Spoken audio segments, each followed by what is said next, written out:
You know what game I spent months of my life playing as a kid? Super Smash Bros. For a long time, this was one of my favorite games on the Nintendo 64, and when it would come to be my turn to rent a game, it was the one I would usually gravitate towards. The thought of my favorite Nintendo characters and NES being in one game fighting it out to see who's better than NES was an absolute treat. It even had a bunch of content, like bonus stages in arcade mode and crazy 4-player action where you and your 3 friends can all beat up NES. Very quickly after the game's release, work on a sequel would start, and well, you know exactly what happened there. This sequel blew everyone's balls clean off until they orbited Uranus. There was so much to do. You had adventure, a survival mode, classic, and more ways to make NES suffer than ever. The game bolstered a, at the time, massive roster of 24 characters everyone knows and loves, plus NES. You had Ganondorf, Bowser in his second ever playable appearance in a good game, Princess Peach, fucking Mewtwo, and hold up, who the fuck is Marth? That was the question that I had been asking for ages. Well, okay, maybe not ages, but for a couple of weeks in 2001.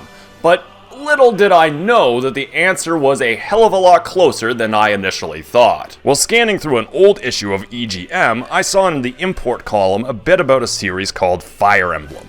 And lo and behold, the guy on the cover kinda sorta looked like my man Marth. Blue hair? Check. Sword?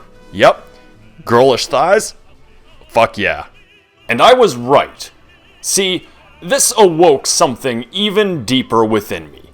I wanted to know exactly what kind of a game that Fire Emblem was. I needed to know. I sort of figured it was an RPG of some sort, and being a big fan of Final Fantasy at the time, I figured it would have been right up my alley. But it was only released in Japan, at least until over 30 years after its release, when we filthy gaijin were finally allowed to get our filthy gaijin paws all over it. You start the game up and this title screen is great. Lots of detail on the sword, the music kicks ass, and damn it if the subtitle Shadow Dragon and the Blade of Light doesn't get you hyped for some high adventure shenanigans. So, let's start a file, and what the fuck is this? A turn-based strategy game? It's like chess or Risk. Now I know what you're thinking. Nick, you just started playing the game. It's a little too early to start hating it. No, it's not. But enough about how much I hate the genre, as even my least favorite genres have some games in them that I like. The general plot is that Marth is the prince of a kingdom called Altea. Marth is descended from a hero named Henri, who centuries ago killed a dragon that threatened to do evil dragon stuff. Altea is now embroiled in a war with a neighboring kingdom caused by the wizard Garnef. Garnef killed Marth's dad and kidnapped his sister, taking over the kingdom and causing Marth to be exiled in the nearby country of Talis. Now Marth, along with Talis' princess Sheeta, I guess that's her name, is searching for the legendary sword named Falchion so he can kick Garnef's Mumra-looking ass and retake his throne. Also, Garnef resurrected that dragon mentioned previously, and that's where the game gets half of its subtitle from. That was a bit much, wasn't it? Yeah, it was oversimplified, as the game does have the odd twist and turn here and there in the story, but that is the general plot. I might expand on it a bit more later down the line, but now we're just going to go into the gameplay. If you've ever played a board game, this is not too different. You move your units around to fight the enemy's units while taking turns, and certain types have different uses and advantages over others, like archers can hit from afar, curates can heal your units, cavaliers can go further than other units, and ballisticians can fuck right off. Once one of your units meets an enemy, the game switches to this really cool side view perspective where you get a much more detailed look at what's going on. The sprites are really nice for the NES, and the amount of detail and animation they have is impressive. The first map isn't too hard, but I did suffer some casualties, and I'm sure that'll be fine. I'll just wrap this level up, and every unit I lost will be healed and ready to go, and where the fuck is my flying horse chick? Well, she's kinda dead. Like, dead. Super fucking dead. Like, so dead that she is no longer alive kind of dead. She died to death. Yeah. Unlike other games in the genre, Fire Emblem is regarded as a particularly difficult game. Because it has permadeath, meaning that once a unit dies, they are gone for good. There's no Phoenix Downs, there's no churches, no inns, nothing. Once their HP hits 0, they are gone forever. And honestly, I kind of like that. It's weird, it's kooky, it's such a Nintendo fucking thing to do, and I just love it. Okay, yeah, sure, I can take that. I'm a mature adult, I can deal with loss in a mature, calm, collected fashion.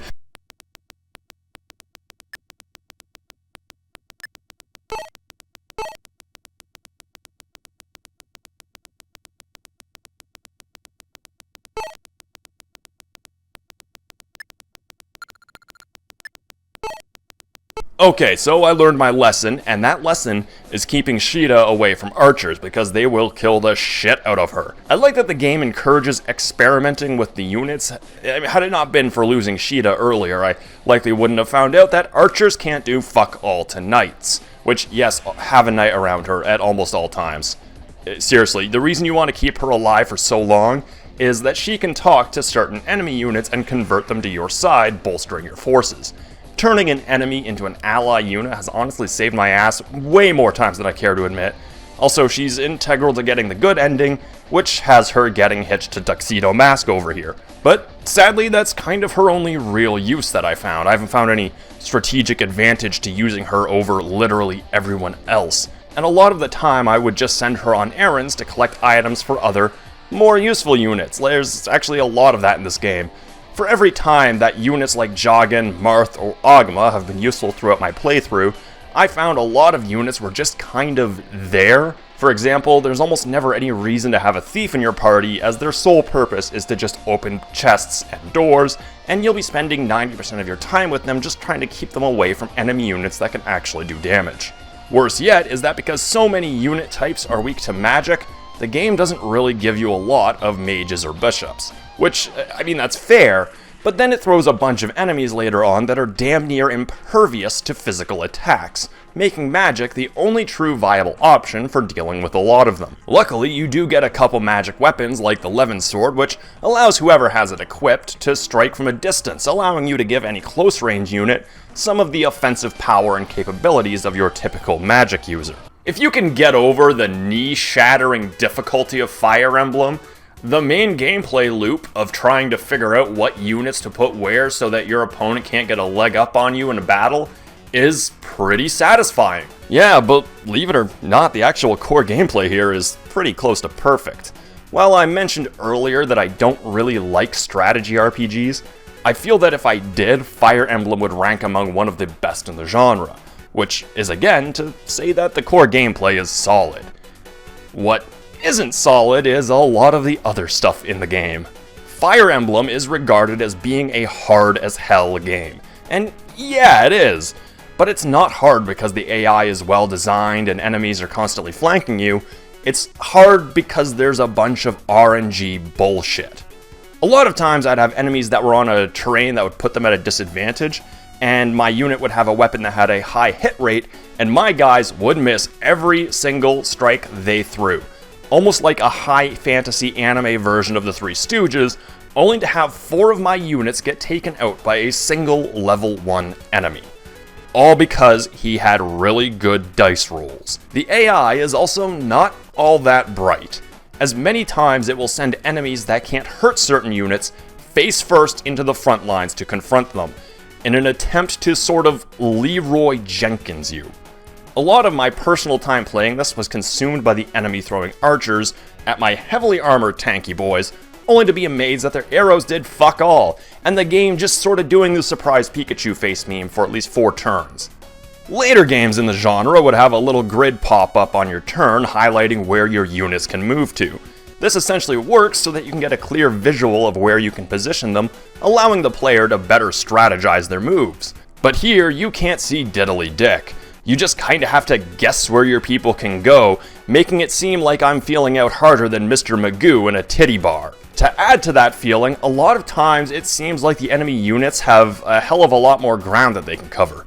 I've had a couple times where an enemy knight would move a lot further than what my own knights were capable of, making the game seem a little unfair at times. It's kind of like when playing Pokemon, when your Pokemon is paralyzed and can't even scratch its ass, but the enemies can run a marathon despite also being paralyzed. The way the game feels like it's breaking its own rules just to give me a great big 8-bit fuck you feels almost spiteful. And I say feels because I honestly can't tell if the game is, I guess the word would be cheating, but it does it so often that you kind of just accept that you're fighting it with both legs tied behind your back. This game's pacing is also just bad. Everything is brutally slow. If you thought Budokai 2's Dragon World was a slog, then Fire Emblem has it beat in spades. The enemy takes forever to plan out its attacks, and every sprite has to slowly saunter over to where they're supposed to go. All of your units also move at a snail's pace, and somehow I feel like the enemy units are even slower. And should your units meet an enemy, the animation that plays is also, as you assumed, incredibly slow and make the simple act of just playing the game kinda tiresome after you've seen them a few dozen times. But this is the 21st century that we're in, and by using my modern space-age technology, I can do what all Japanese high schoolers back in 1990 could have only dreamed of: turning off the animations. I advise doing this purely for the sake of pacing. Once you do that, the game actually starts becoming something resembling fun. Speaking of the animations though, they are actually quite good. I did just call them slow, and that's because they are, but they're pretty detailed for the NES. I actually really like the overworld sprites too. They're so cute and energetic. The way the horses horse, I guess, or how Marth triumphantly swings his sword the same way your ADHD-riddled nephew swings a stick. I have no fucking clue what this guy is doing, but I am down with it. Like, just look at him go. There's a fucking war going on outside. But this guy gives zero fucks. War or not, he is leaving it all on the dance floor, and he's going to be damned if something as small as a government-upending political conflict is going to dampen his spirits. I just wish I had the confidence to boogie like this while literally everything is crumbling around me. Now, I'm playing this on the Switch, which has all sorts of neat little quality of life things, such as save states, a rewind feature that you fucking believe I abused, and the ability to fast forward. And no matter how slow you think the game is going, whatever you do not go anywhere near the fast forward feature. Ever. Not even for a few seconds to see what it does, your eardrums will thank me. I honestly suggest using a lot of these, but that's just me. I don't mind being punished for some major mistakes, but this game likes to punish you if you have so much as the audacity to breathe. That being said, some of those very same issues I have with the game also led to some pretty damn epic moments that I don't think would have been quite the same without the various quirks this game is known for. For example, I had a time where, when storming a castle, a bunch of enemy knights and horsemen showed up to provide support for their homies. This resulted in a tense moment where I had to pick two of my men to break off and defend the main group as they, led by Tuxedo Mask over here, had to get through the castle to fight the boss. So, I picked Merrick and Draug to buy some time for the main party. Now Merrick, here's the thing about Merrick. He is a mage. But on top of being a mage, he's also a fucking Chad. He probably fucks the guys of wives who get paid to fuck other dudes' wives. He avoided a bunch of attacks, took down several of the opposing units, and held out just long enough for one of my other guys to reach the scene of the action so that Draug could escape with his life. Sadly, this was Merrick's last stand as he succumbed to his attackers, dying. But he provided much needed support, allowing the main group to get through the castle and to the boss. Merrick, I know you're fucking God's wife up there, but thanks, man. You gave me one of the most epic moments in any game I have ever played. And your death was quickly forgotten after I stopped playing the game. Permadeath sounds like a double-edged sword, and that's because it very much is. On one hand, it means that all of your actions actually do matter. There's weight and impact and consequences to every single decision you make. You can't just send your dudes off in a direction and not pay the consequences when they get hammered harder than a white woman on Victoria Day. I also feel that it made me grow attached to certain characters. I've been using Jagen, Ogma, and Merrick so much that when they eventually came across someone they couldn't beat, I became more determined to avenge their deaths. But you remember in my UFC 3 review where I mentioned something about weighing realism with fun? This is going a little too far into the realism section, and it does damper some of the fun. There was no moment more evident than when in Chapter 13 I had to fight the Wooden Legion, a platoon of ballisticians. The thing with ballisticians is that kinda like how only a ninja can beat another ninja, they are only really weak to other ballisticians, and also magic, both of which aren't exactly common. Luckily, I have Jake. Good old Jake. Nothing beats Jake. Jake, you're fucking useless. Luckily, there's Beck, who is a way better Jake than Jake ever was, due to having thunderbolts, and he just cleaned house. The issue with this map is that Beck is kinda just stuck there. And while other units can go down rocky slopes, yes, those are in fact slopes, ballisticians cannot. No, he is stuck there unless you have someone with a warp spell to bring him to the rest of the battlefield. He also can only move one space at a time because, big shock, this game has terrain. Ugh. Fuck me. Terrain. Because not only does the game severely punish you for making direct eye contact with it, you also have to worry about what kind of terrain your units are standing on. See, certain units do better with certain types of terrain.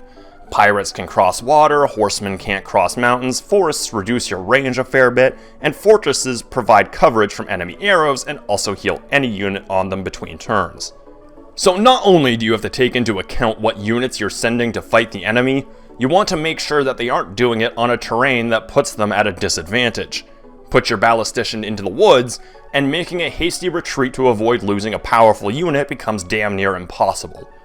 So with Beck stuck here, I was forced to use my last warp spell on him to bring him out so he could fight the bosses.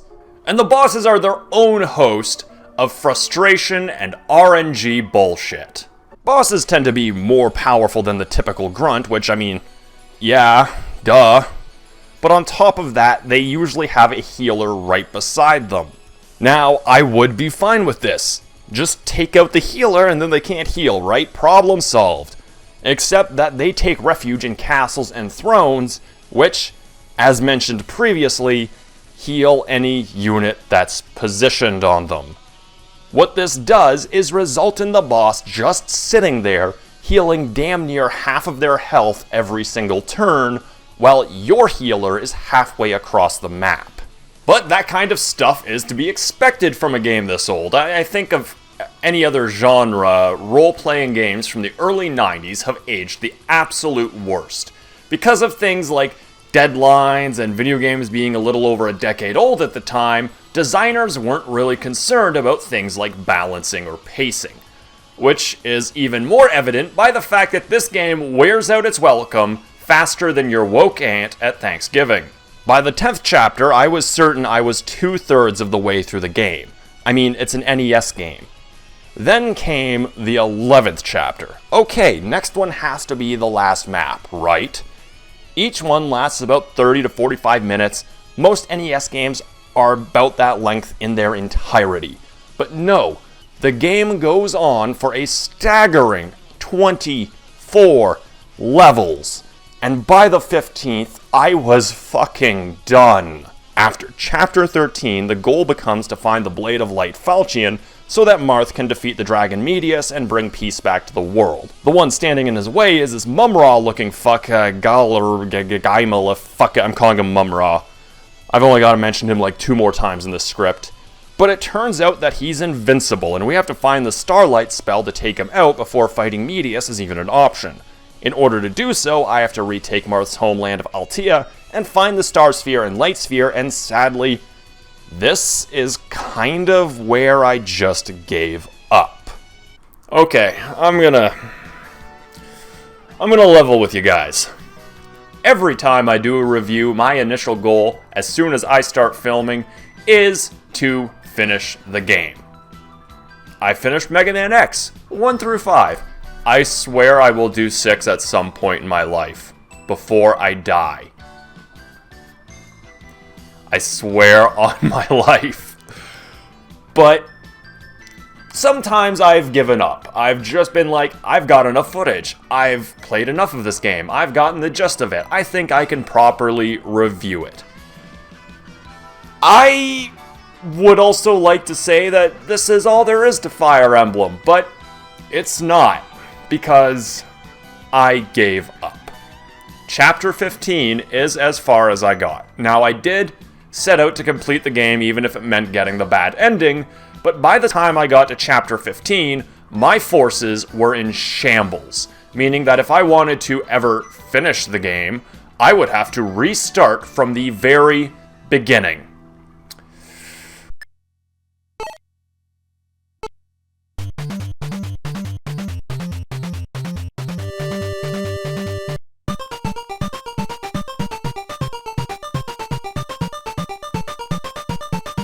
Which, considering that I had recorded nearly, say, 45 gigabytes of footage and played about 30 hours of game, I do feel confident in saying that Fire Emblem has in fact aged like milk.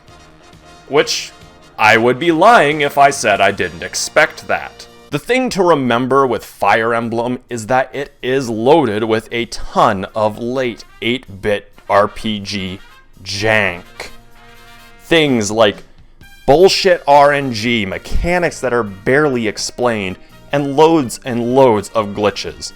Despite all of its issues and the fact that in 20 hours I had maybe 3 or 4 that were actually spent having fun, I can see that underneath its gruff, jagged exterior, there is in fact a really solid game underneath. I enjoyed the story, the characters, finding out what enemy types are weak to what.